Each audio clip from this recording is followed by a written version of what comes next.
In 2005, the OIC held a summit in Saudi Arabia.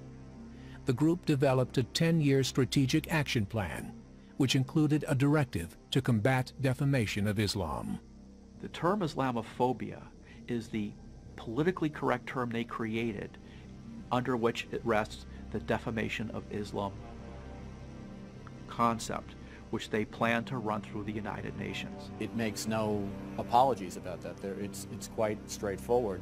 And the most frightening thing about it for Americans in the short term is that the biggest project the OIC has in the West, and particularly in the United States, is to restrict First Amendment rights. They basically want to make it a crime to discuss Islam in anything that they would perceive as a negative fashion. In 2011, Secretary of State Hillary Clinton attended a summit in Turkey where she met with the head of the OIC, who was garnering support for United Nations Resolution 1618, the OIC's defamation of religion statute. Now, that defamation of religion statute is a direct assault on the First Amendment.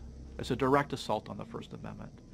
And what did Secretary Clinton say? She committed in a foreign country to a foreign power, to a foreign entity, the head of the OIC, that she would use old-fashioned techniques of peer pressure and shaming to go after anybody who would try to stand up against that. And I want to applaud the organization of the Islamic Conference for its leadership in securing the recent resolution by the United Nations Human Rights Council that takes a strong stand against discrimination and violence based upon religion or belief. I mean, these are the words of the apologists.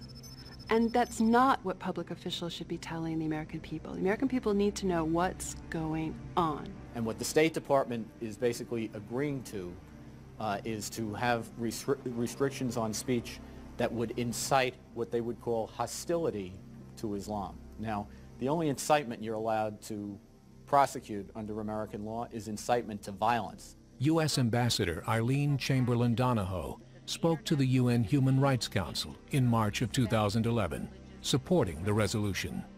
We have long shared the concerns of the co-sponsors and others about intolerance, discrimination, and violence directed against persons on the basis of their religion or belief. The Brotherhood says to Al-Qaeda and the Salafi movement, look, we can do this through legal means, guys. Elections. They're doing it in the Middle East and North Africa, right? They're winning elections throughout the region. The Brotherhood's doing it through completely legal means in most cases. They're winning elections. They're getting jobs in the media, in academia. They're infiltrating.